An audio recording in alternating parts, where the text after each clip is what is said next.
Dan Hurley, the two-time NCAA championship coach, going for 3 straight at UConn this upcoming season, has turned down the Lakers' offer, Rob, to be their head coach. Reportedly a 6-year, $70 million offer. He turned it down. Would have made him like a top 6 coach, highest paid coach in the NBA, maybe the 5th highest paid in the league. And Rob, what are your thoughts on Hurley turning down the Lakers?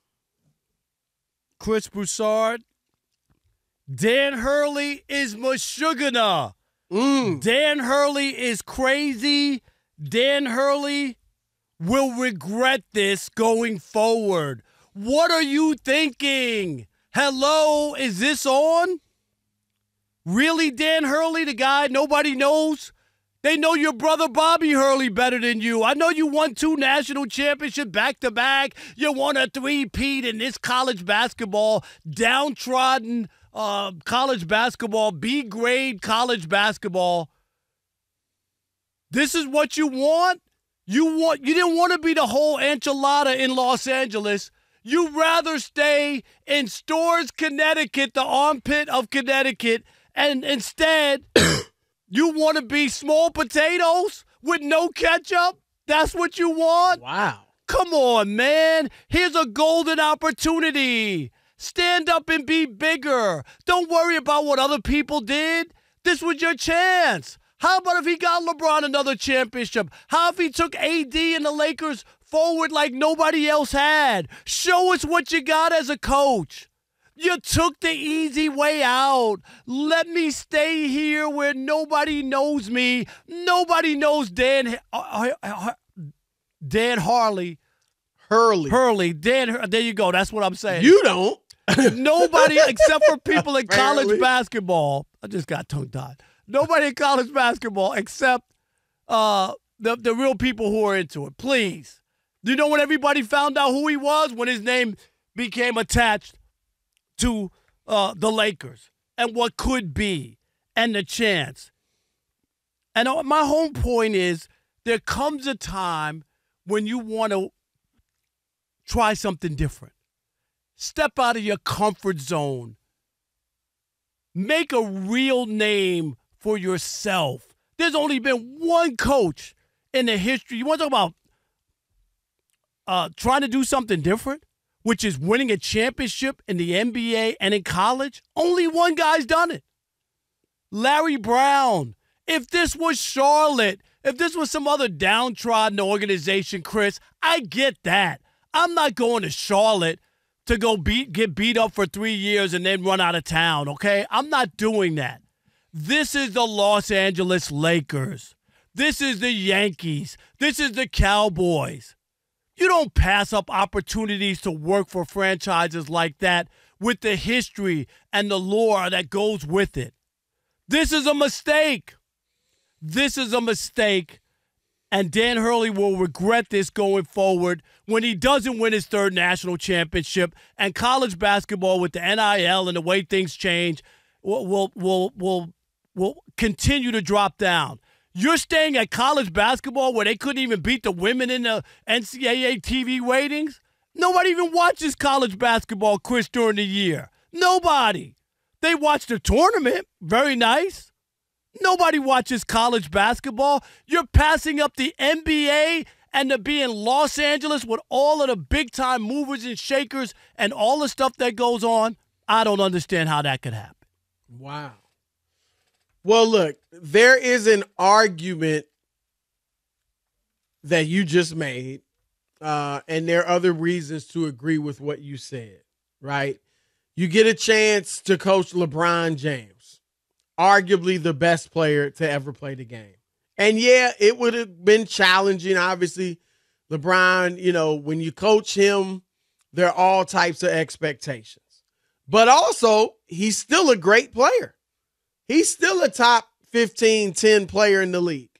And, of course, you got Anthony Davis and some other young players around him. And, Rob, as you said, his next offer, because he has said he wants to coach in the NBA, his next offer might be from Charlotte. Yep. or some other struggling team, Washington or, some Those franchise are the jobs like you usually that. get, Chris. You know that. Right. Now, look, it's possible he could get offered a better job, but there's a chance that it'll be one of those weak jobs because they're in a bad shape and need somebody to come in. He said about a week ago on the Mike Francesa's podcast, Rob, this might give you some insight. I never missed the Mike Francesa podcast. Right. Well, here's what he said.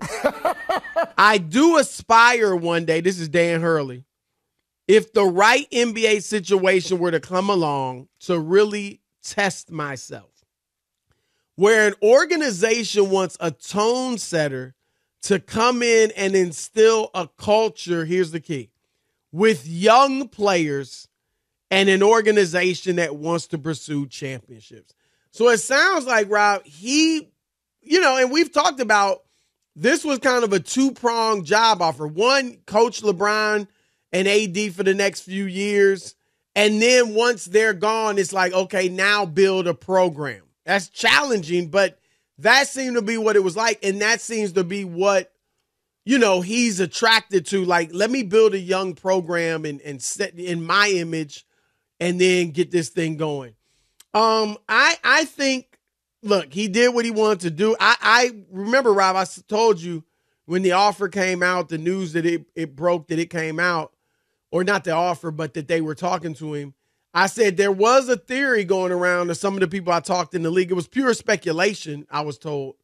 But they thought maybe this was Hurley, or they thought more than maybe that they didn't see him in L.A., and they felt like this was to get UConn to pay him more money.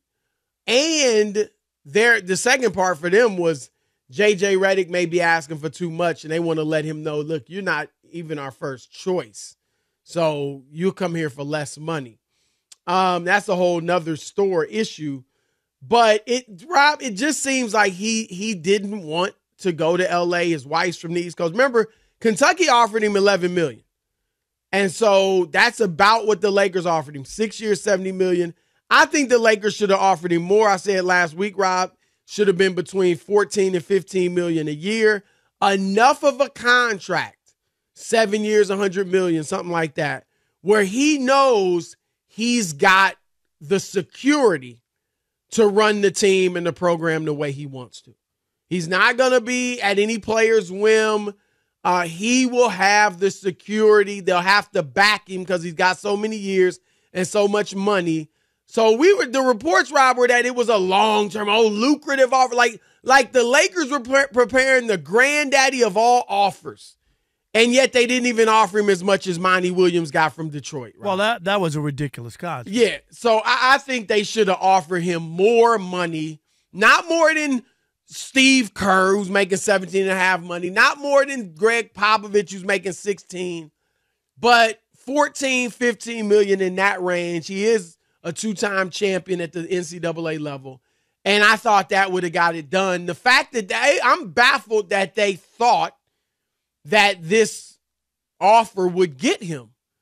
And so obviously they didn't. Their theories also, my partner Nick Wright on First Things, they really didn't want him. They just want the name out there and make it look like they were going for the big fish or whatever. But I don't know, Rob. It's interesting. They offered him $70 million. To say that they didn't want him, $70 million for a guy that most people don't know. Well, I don't know why you keep saying most people don't know. They don't. Basketball people know. I'm talking about the general public that doesn't really know. But that isn't everybody's goal. No, the dude is known in basketball. So this is one of the top basketball families in the country. Yeah, I'm just saying. I don't think that's the case. I just don't. I think he doesn't want the smoke. He doesn't want the real opportunity to do something. You could go back to Connecticut. That's comfortable. That's all. And it might work out with NIL. It might not work out. He may never win again, but he might be happy, he's got a top, which is fine. Top program recruiting class coming back in. I mean, I get it. College basketball isn't quite what it used to be, but he's still, he's the king of college basketball right now. And he'll get other offers. Like you said, it might not be as good as the Lakers, but I also think they should have offered more money.